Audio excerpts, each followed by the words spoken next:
Vamos à palavra nesse momento.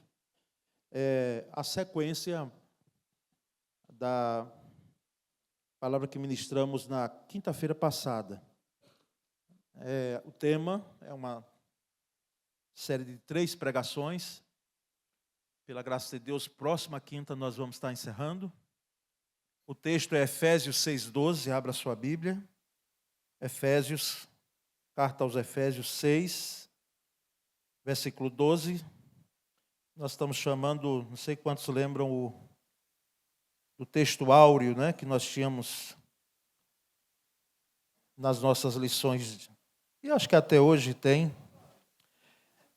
Efésios 6,12. O tema é a nossa luta. Na quinta-feira passada, nós aqui fizemos a exposição da luta a nossa luta em relação ao mundo, não é? Lembrando aos irmãos, aos que estavam aqui, os que não estavam, de que nós temos pelo menos 3 entendimentos em relação ao mundo. Primeiro, o mundo geográfico, mundo físico geográfico, né? É o mundo fauna, flora. Então, esse é o entendimento, uma acepção, né, da palavra em relação ao mundo. Mas também nós temos o mundo em relação à população, a quantidade de pessoas. Lemos o texto de João 3,16, porque Deus amou o mundo. Então, o mundo ali, Ele amou as pessoas que habitam no mundo, tanto o entendimento ali, os que habitavam naquele momento, os que habitaram antes e os que habitariam depois da sua vinda. E temos um mundo sistema, um sistema diabólico, não é? Um sistema que hoje também nós estamos aqui inseridos, né? No mundo, nesse mundo geográfico.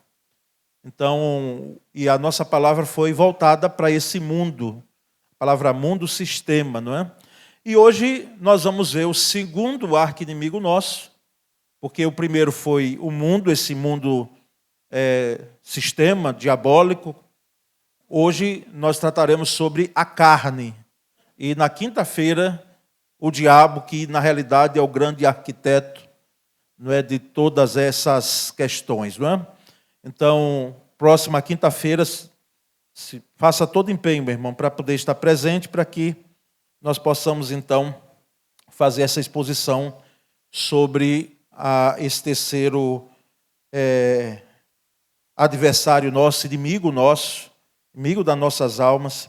E hoje nós vamos ver então a questão desse inimigo chamado carne, né?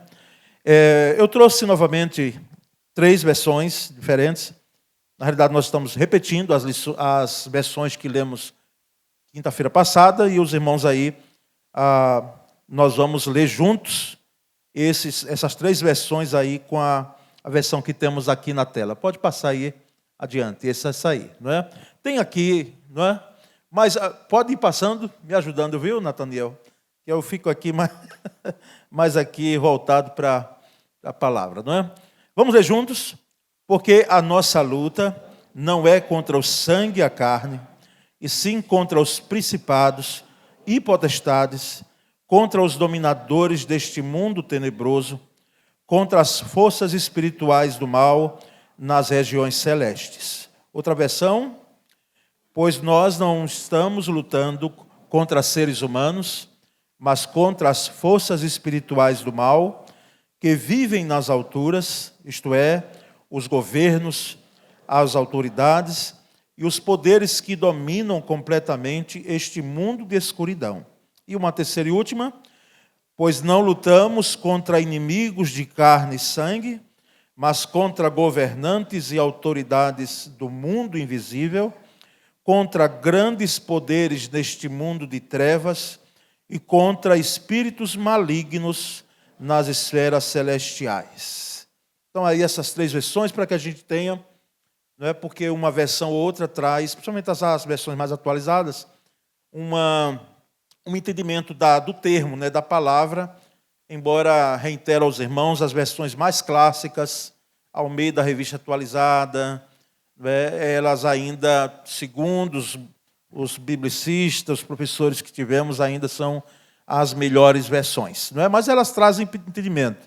Segundo alguns, o importante é que haja entendimento daquele que lê, não é? E aí nós temos, então, esse arqui-inimigo, não é? Que nós travamos uma luta chamada carne, né? É chamado carne. Então, a palavra carne na Bíblia tem pelo menos 3 acepções na palavra mais conhecidas, não é? A primeira delas em relação ao corpo, carne físico, pode ir adiante.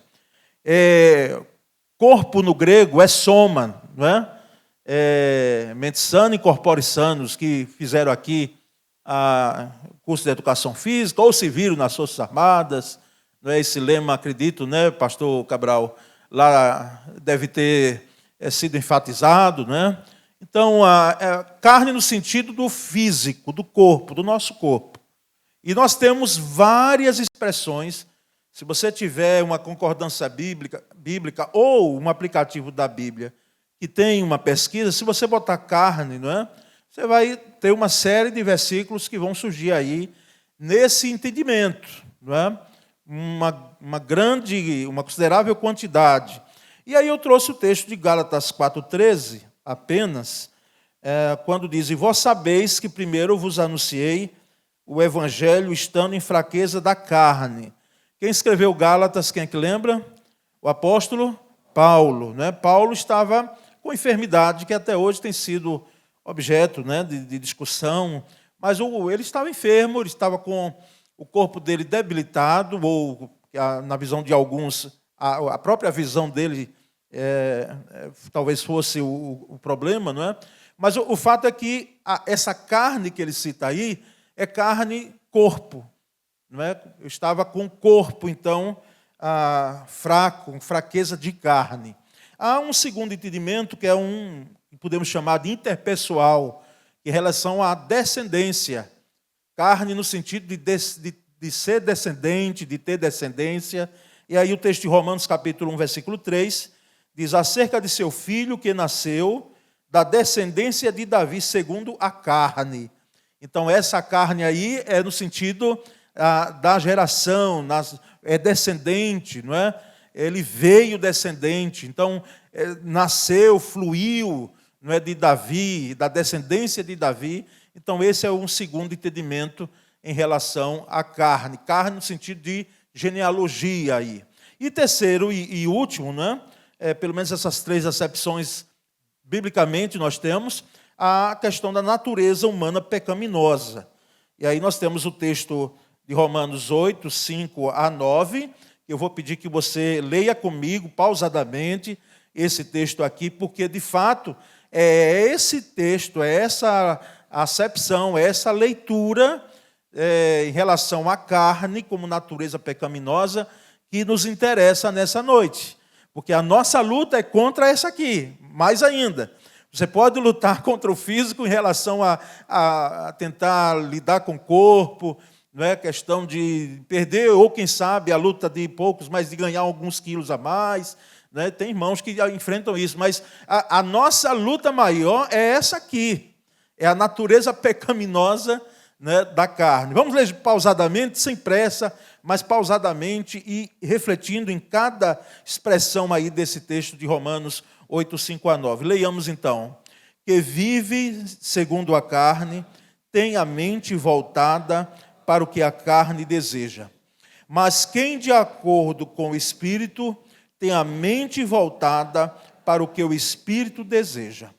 A mentalidade da carne é morte, mas a mentalidade do Espírito é vida e paz. A mentalidade da carne é inimiga de Deus, porque não se submete à lei de Deus, nem pode fazê-lo. Quem é dominado pela carne não pode agradar a Deus. Entretanto, vocês não estão sob domínio da carne, mas do Espírito, se de fato o Espírito de Deus habita em vocês. E se alguém não tem o Espírito de Cristo, não pertence a Cristo. Então, esse aqui é na realidade, a nossa luta voltada para esse inimigo, não é? E, irmãos, nós somos novas criaturas em Cristo, mas também portadores, não é? Do vírus do pecado. Não nos esqueçamos disso. E que nós estamos sujeitos às tentações e quedas.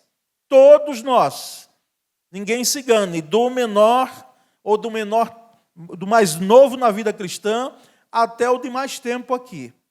Nós não temos a condição de chegar, não, eu já tenho tantos anos de vida cristã, tantos anos de membro de igreja, então eu acho que eu estou assim, numa condição de que não posso nem cair, não vou cair, as tentações eu as venço. Engano nosso. Todos nós sofremos isso constantemente, eu diria até diariamente, em algum momento com mais intensidade, em algum dia em menor intensidade. Então, o diabo, que é a nossa luta com esse inimigo que nós vamos trazer quinta-feira próxima, ele procura lançar suas estratégias muito mais dentro de nós do que fora de nós. Tá certo? Guarde bem isso aí. A nossa luta ela é muito mais interna do que externa. Porque é daqui que brota, e o próprio Cristo disse isso, é daqui da nossa vida, do nosso coração, que brotam as intenções, os desejos, não é? Uma série de outras questões, de lutas internas que nós temos em relação à vida cristã. Como também é dentro de nós que é burilado, vamos dizer assim, aquilo que percebemos do exterior, e aí também, de outra maneira, brotam como doenças emocionais, como problemas que enfrentamos, não é? Como as lutas internas que temos, os embates que temos, não é? As lutas internas, enfim, são maiores do que as que temos externamente. E se reconhecermos isso, irmãos, nós seremos menos vulneráveis. Se nós reconhecermos que a nossa luta ela é muito maior no âmbito do meu coração do que fora de mim. Embora nós temos luta fora de nós, no ambiente, no contexto onde estamos. Mas é lá dentro. E se nós reconhecermos isso, seremos muito mais entendidos, muito mais policiantes, vamos dizer assim, vamos ficar mais compenetrados, concentrados em relação àquilo que vem sobre as nossas vidas em termos de batalha contra o inimigo. Isso eu digo a título de introdução. E nós vamos ver então agora a questão dessa natureza da carne. Essa carne ela tem uma natureza, ela tem um perfil, não é? Ela tem uma forma de se apresentar em nós e a nós que nós precisamos estar muito atentos. E quais são esse perfil, vamos dizer assim? O que é que a carne geralmente ela suscita para que ela possa se apresentar diante de nós como um inimigo? O primeiro aspecto é em relação à autojustificação. Autojustificação. A natureza carnal, ela é tendenciosa, ela gosta de se autojustificar. E eu trouxe o texto aí, dentre tantos outros, os textos aí de Gênesis 3, 12 e 13. Esse texto aí, ele mostra claramente a origem dessa autojustificação. E nós temos aí o texto de que a mulher que me deste, disse Adão aí, não é? Por companheira, ela me deu da árvore e comi. Isso aqui o homem e a mulher já tinham caído, não é? Já tinham desobedecido ao Senhor. Eu lembro os irmãos que o fato de comer um fruto, não pelo fruto em si, mas pela desobediência. Porque pecado é desobediência, tá certo? Então, essa questão aqui é o primeiro registro, ou um dos primeiros registros que temos, né, em relação à autojustificação. É como Adão dizendo aí, olha, a mulher que me deste, o companheiro, ou seja, o Senhor aí me deu essa mulher e essa mulher me fez comer do fruto e por isso nós erramos, por isso que eu caí. Em relação à mulher, a mulher rapidamente pegou a mesma senda aí do seu esposo, né? Eva pegou a mesma senda de Adão e no versículo seguinte diz: a serpente me enganou e eu comi. Ou seja, uma passagem de culpa para um, para outro, e tentando se auto-justificar, não é? Diante daquilo que tinha acontecido, diante da queda. Então, esse é um primeiro fator a ser destacado. A natureza pecaminosa, ela é tendenciosa à autojustificação. Quando alguém tem um fracasso, uma queda, né, e que traz, infelizmente, escândalo para a família, traz escândalo para a igreja, para a sociedade. A maioria, irmãos, eu digo isso sem medo de errar, é tendenciosa a dizer: olha, mas a carne é fraca, eu caí porque não é? Todo mundo erra, todo mundo é suscetível a erro. Então são autojustificativas. Nós vamos ter gente dizendo sim, eu errei, eu caí, eu pequei.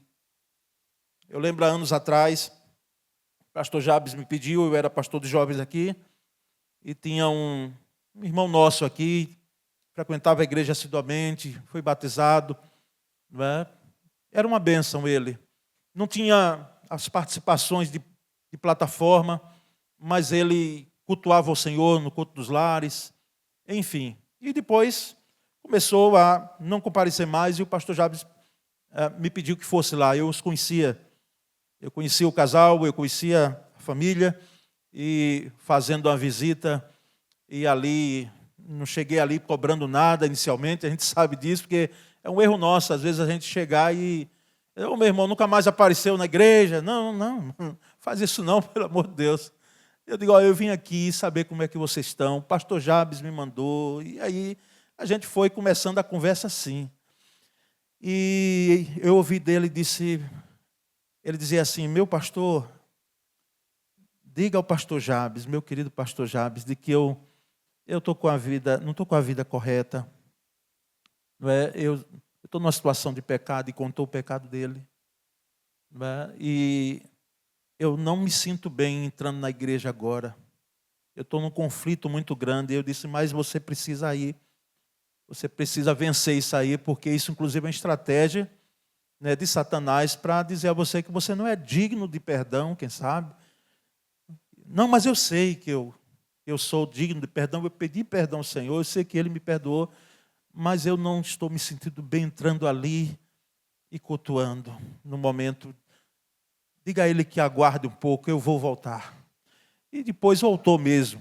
Voltou, não está mais conosco, não caminha mais conosco, não é? Isso aconteceu há anos atrás, mas eu jamais me esqueci desse fato.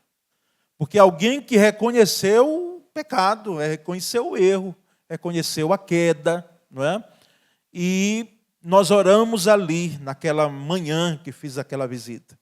Então, a carne, meus irmãos, ela gosta de autojustificações, de autojustificativas, não é? Para aquilo que ela gosta. Segundo, prazer nas falhas dos irmãos. É claro que eu estou trazendo aqui, estou trazendo para a igreja, mas isso ocorre fora também. Mas fora é uma questão.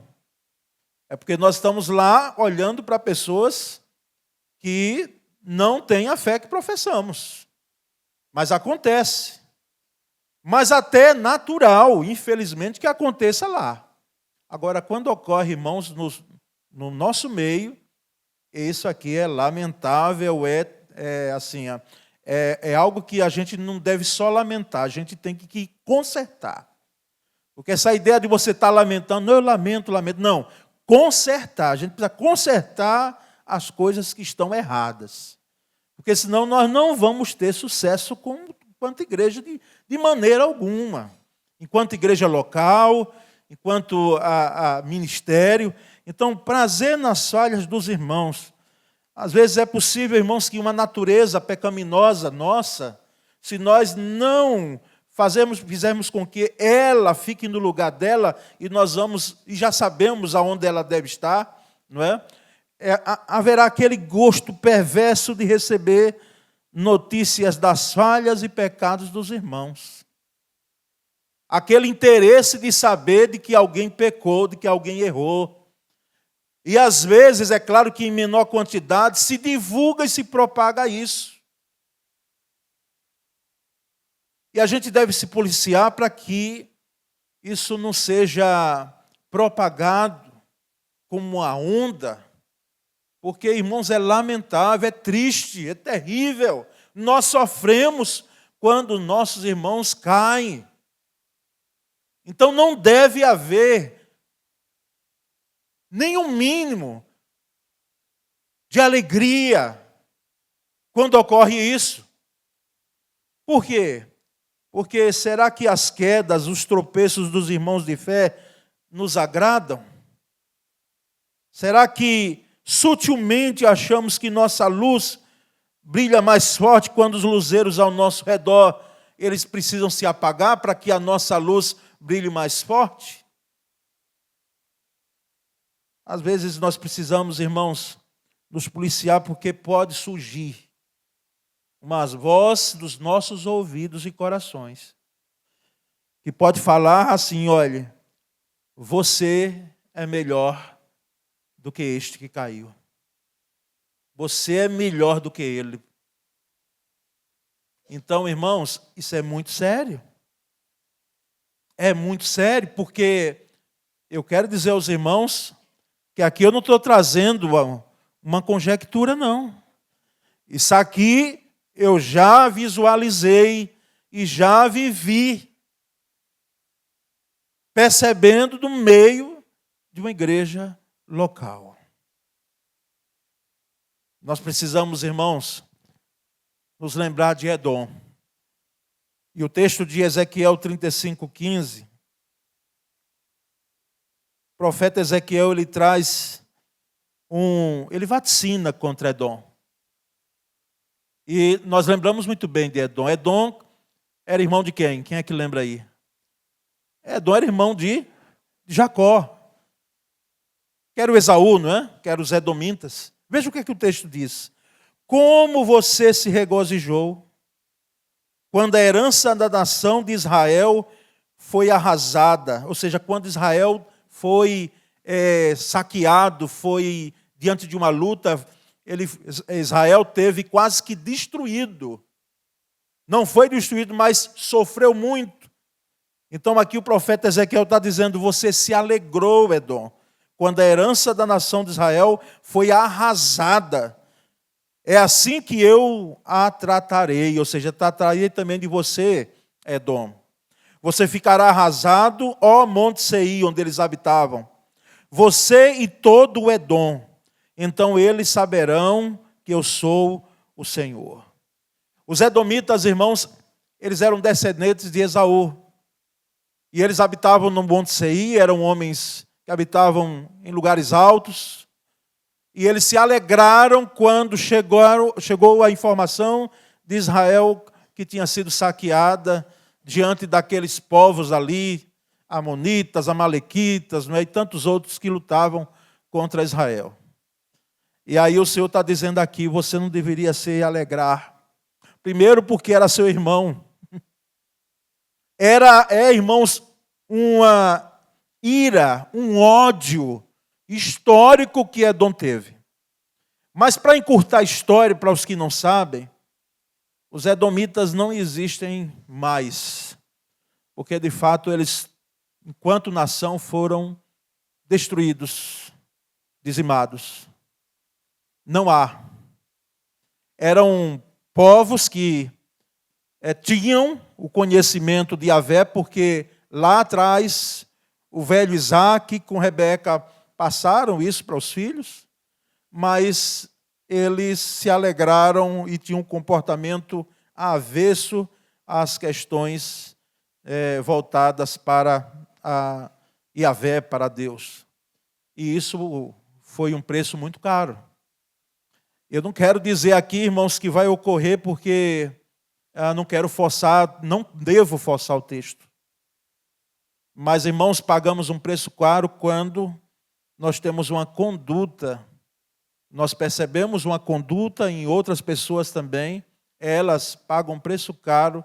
Se há alegria, se há um aspecto cínico da gente celebrar porque houve uma queda, porque houve uma derrota em alguém, com o argumento de que eu sou melhor do que ele, eu sou melhor do que ela.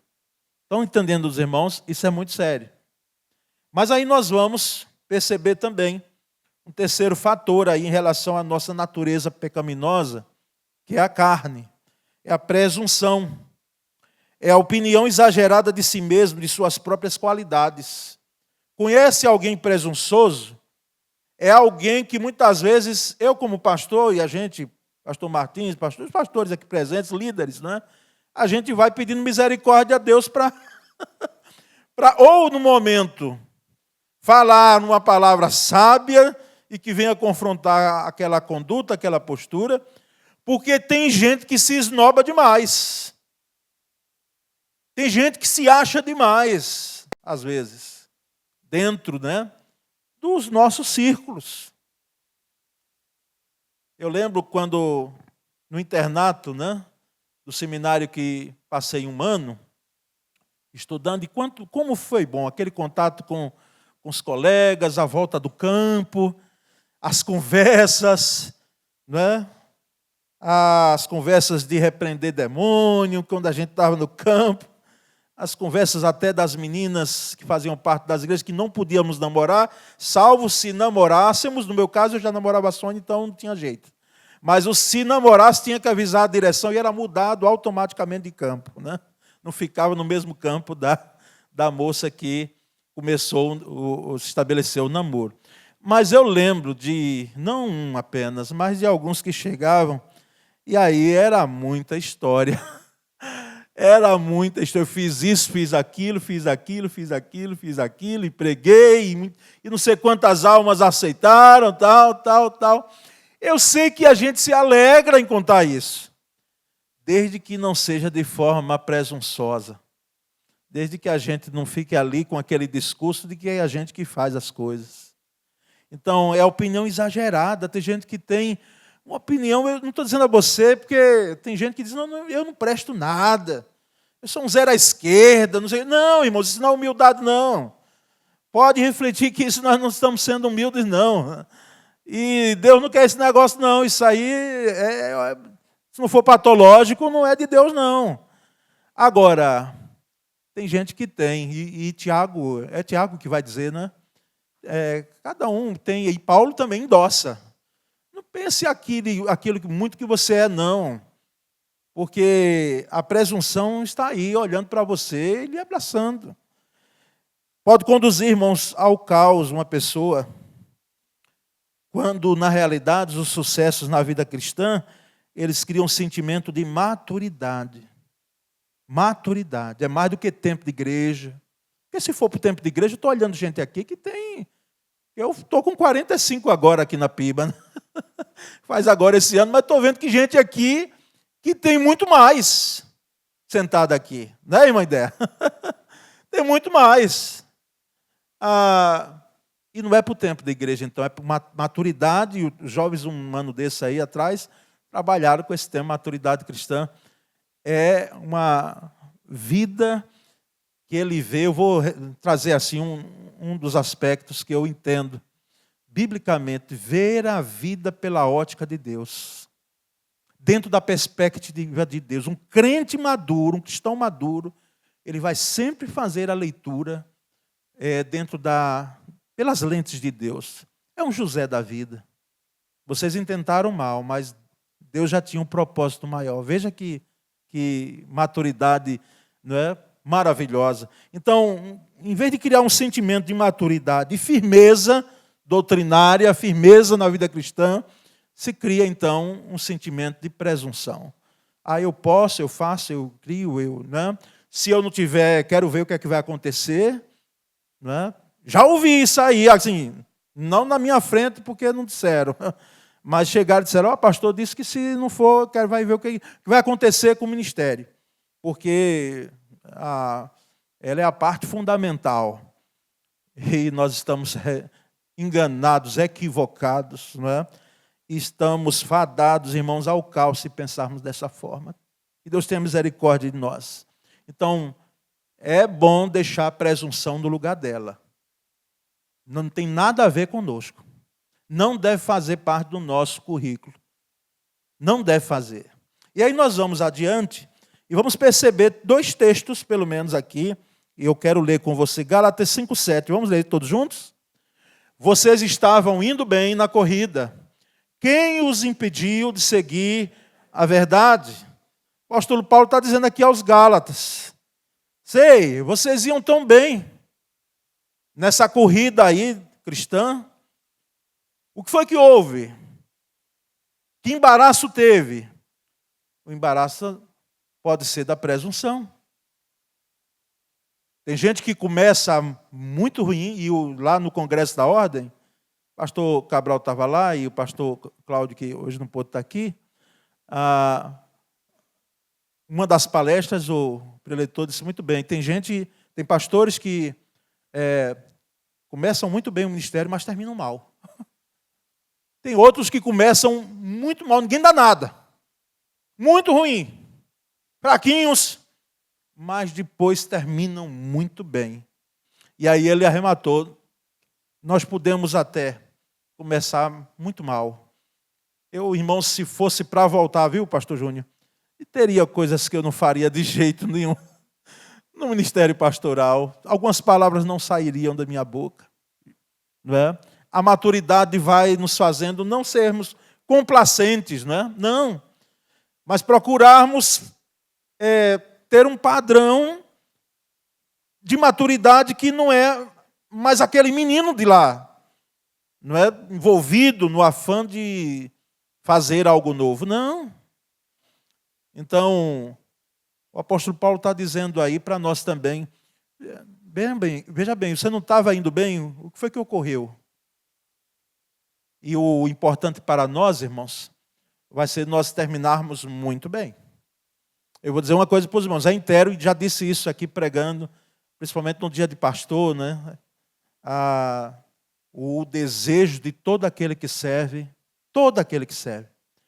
é dizer, Senhor, eu cumprir a missão que o Senhor me deu. Bater continência diante do grande comandante, naquele glorioso dia que Ele nos convocar e chegarmos na eternidade e dizermos, nós cumprimos, nós acabamos a carreira, nós guardamos a fé. É o meu desejo. É claro que eu tenho outros de família, pessoais e tudo, mas em termos de ministério, o desejo do crente é que nós terminemos bem. E aí o texto de Juízes 16:20, vamos ler juntos? E disse ela, Dalila, os filisteus vêm sobre ti, Sansão. E despertou ele do seu sono e disse, sairei ainda esta vez como dantes e me sacudirei, porque ele não sabia que já o Senhor se tinha retirado dele. Olha um sujeito aí que começou muito bem, mas terminou muito mal. E nós só não terminou pior, porque pior já terminou. Não é? Uma vida que tinha tudo para ser uma bênção por maior tempo, nas mãos de Deus. O que eu vou fazer agora aqui é uma brincadeira, uma brincadeira séria, irmãos. Eu penso,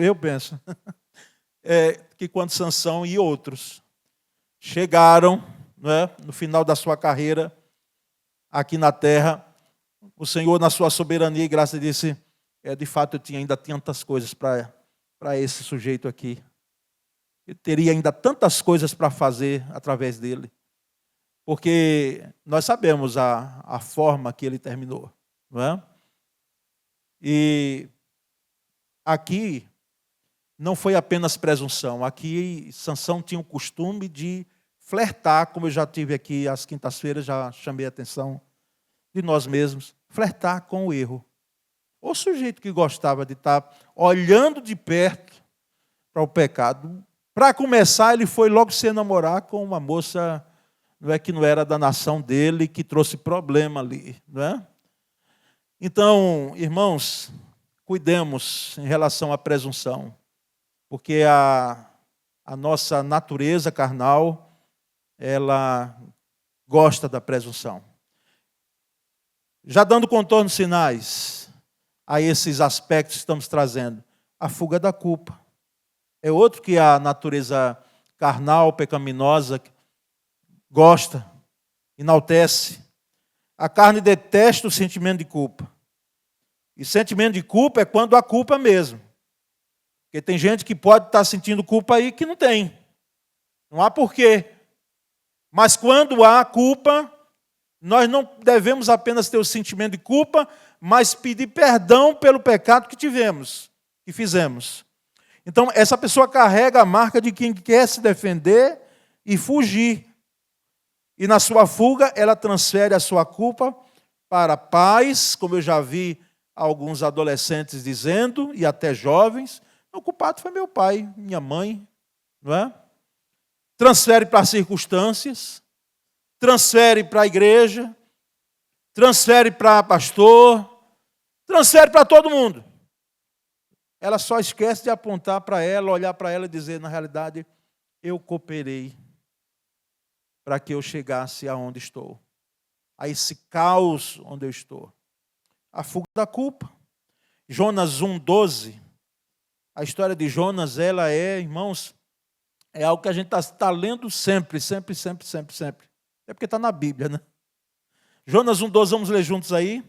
Jonas respondeu, joguem-me ao mar, e ele voltará a ficar calmo. Eu sei que esta terrível tempestade é culpa minha. Olha, você pode enlecar aí alguns erros de Jonas, e ele teve mesmo. Não é? Dá até agonia quando a gente lê em algum momento, porque ele tenta fugir do impossível, né? Ele tenta fugir de alguém que não tem como. De um sujeito que é onipresente, onisciente, que é a divindade. Ele desobedece radicalmente. Mas ele fica triste, aliás, quando... Olha que pregador. Fica triste porque ele teve sucesso na sua pregação, inclusive uma pregação abrupta, viu? Porque quando disse que ele percorreu o Nínive assim, ele saiu proclamando e ele queria terminar logo a missão. É como se fosse o sermão que eu preguei pela primeira vez. Doido para terminar logo. Mas, irmãos, Jonas teve. Porque ninguém tem só também os seus problemas, as suas dificuldades, em sua natureza. Ele reconheceu o seu erro. Isso é culpa minha. O que está ocorrendo aqui é culpa minha. Lance-me ao mar. Eu sou culpado disso aqui. Ele não teve a fuga da culpa. E aí nós vamos, irmãos, perceber que surge uma pergunta, né? Como lutar, então, para vencer a carne? Como vencer a carne diante dessa luta? E aí nós vamos perceber que, pelo menos temos mais aspectos, eu tive que resumir um pouco depois que já tinha enlecado, porque senão aqui nós íamos ter um tempo maior, mas aqui o recado está sendo todo dado. O primeiro deles é a destruição das fontes de sustento da carne. Destrua as fontes de sustento da carne. O que a carne gosta, nós devemos destruir. E o texto de Gálatas 5,13, vamos ler juntos? Porque vós, irmãos, fostes chamados à liberdade, não useis então da liberdade para dar ocasião à carne, mas servi-vos uns aos outros pelo amor. Olha aí. Não usem da liberdade, porque nós não estamos presos, não é? A o que deve ser feito, o que não deve ser feito. Ninguém recebe aqui, quando foi batizado, quando foi admitido como membro dessa igreja, um código lá cheio de regras. Não. Temos a Bíblia, nossa única regra de fé e prática, bem interpretada, não é? Que é o que nós procuramos como pastores e professores, DBD, que se interprete Bíblia corretamente, coerentemente. Então, é esse fato aqui. Agora, nós sabemos que não devemos usar dessa liberdade para o que se chama de libertinagem. Não é? Todas as coisas são lícitas, mas nem todas me convêm. Nem todas me convêm. Com o auxílio do Espírito Santo, irmãos, nós precisamos destruir, uma por uma, as fontes que incitam a carne. Mas destruir sem pena. Arrancar pela raiz. Arrancar pela raiz. Os irmãos que gostam de plantas, e eu tive uma mãe que gostava, era uma floresta na frente lá de casa, não sei quantos lembram. Não é? Houve uma época que a gente tinha que entrar assim espremendo, não é? Porque era muita planta na frente da casa, graças a Deus. Não tem nada mais no espaço que hoje é. Não é? Mas nós sabemos que tem algumas gramíneas, alguns matos, né, pé de matos, somente alguns espinhos. Eles são teimosos, você arranca, mas olha ele de novo lá nascendo. Mas dizem os estudiosos que não sou eu nessa área, mas se arrancamos pela raiz, não é? Ela não tem como brotar. Se arrancamos pela raiz, existem, irmãos, condutas nossas, pecados nossos, quem sabe até que a gente acha que não tem muito problema, mas que a gente precisa arrancar pela raiz, sem dó, sem pena, porque não nos darão sucesso na vida cristã. Então, destruir uma por uma das fontes que incitam a carne. Eu estou sendo agora incentivado e preciso até tomar café sem nenhuma adoçante está indo mais. É uma luta. Eu não sei quem já conseguiu aqui. Se você conseguiu, parabéns, meu irmão. Parabéns, minha irmã. Mas é uma luta, né?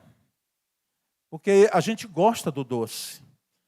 E diz os estudiosos que se você não gosta de gordura como eu gosto, aí você gosta mais ainda do doce. Para compensar a ausência da gordura. Aí gosta do doce, né? Mas para quem tem questões de saúde, ou mesmo que a glicemia não esteja lá apontando alta, a gente precisa matar algumas fontes, dentre elas tirar o açúcar, que eu não consegui ainda.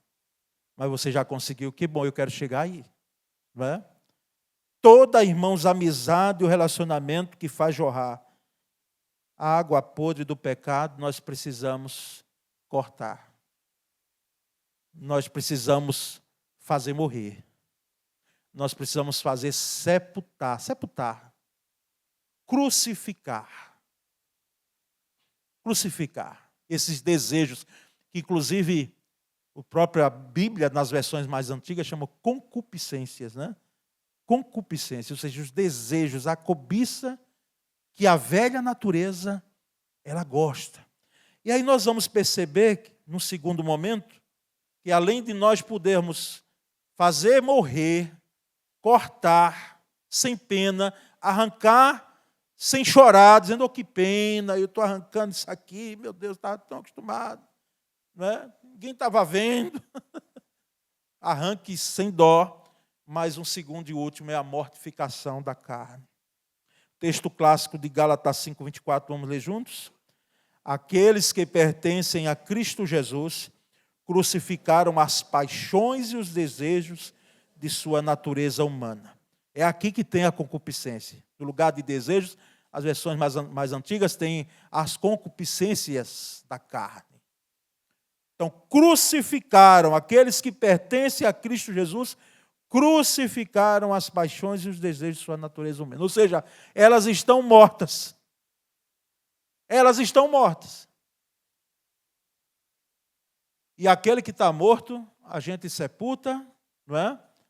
Pode até cremar, viu, irmãos? É outro assunto, mas porque eu estou colocando aqui, porque teve gente até hoje que ainda pergunta, pastor, pelo amor de Cristo, e é certo cremar? Como vai ser no dia da ressurreição? Eu digo, meu irmão, minha irmã, pode cremar, pode sepultar como for, não é? porque esse corpo aqui nosso, nós teremos um corpo glorificado, esse aqui vai virar nada. Nada, nada. Né? Para nada vai prestar. Se for o caso, até, lamentavelmente, ocorrer uma tragédia ou uma morte cerebral que se doe órgãos como o nosso Pedro Souza, o Pedrito, fez até hoje, tem gente vivendo, né? Porque ele partilhou, né? Um pouco da sua vida, mas, irmãos, nós sabemos que essa carne, essa natureza pecaminosa, ela precisa estar na cruz, ela já foi crucificada. Ela já morreu. Jesus ressuscitou, mas nós não devemos ressuscitar a natureza pecaminosa, porque ela está morta, ela deve estar morta, crucificada. E aí, irmãos, esse texto aqui de Gálatas 5:24 não passará de uma frase teórica. É palavra de Deus, mas não passará de uma frase, de um texto lido. Se não decidirmos de fato que Jesus seja Senhor realmente de nossas vidas. Seja o Senhor de nossas vidas. Pensamentos, ações, que muitas vezes a velha natureza quer trazer às nossas vidas. Mas ela está crucificada. Então, irmãos, nessa noite, que o nosso coração encontre terreno fértil para essa palavra. E que ela frutifique de tal forma que nós venhamos a rever condutas e posicionamentos, pensamentos em nossa vida. Amém, meus irmãos? Então, amém. Vamos orar, então? Senhor Deus, nessa noite, nós, ó Deus, agradecemos o privilégio, acompanhado de responsabilidade, alta responsabilidade. Porque aquele que prega deve ser o primeiro a viver. Porque senão será só um falastrão. Meu Deus, tenha misericórdia de nós. Ajuda-nos a ter um compromisso firme, verdadeiro com o Teu Evangelho, que és Tu, Senhor. O Evangelho, a boa notícia de que veio até nós. Dá-nos, ó Deus, a graça enquanto igreja, de entendermos que a nossa luta não é contra carne nem sangue, mas é contra, Senhor, os principados e potestades. E dentre eles, a carne, essa velha natureza. A nossa luta não é contra pessoas, que muitas vezes sim são usadas como um dardo inflamado do diabo. Mas a nossa luta não é contra elas. A nossa luta, Senhor, é com o mundo, a carne e o diabo. Dá-nos, ó Deus, autoridade. Dá-nos poder.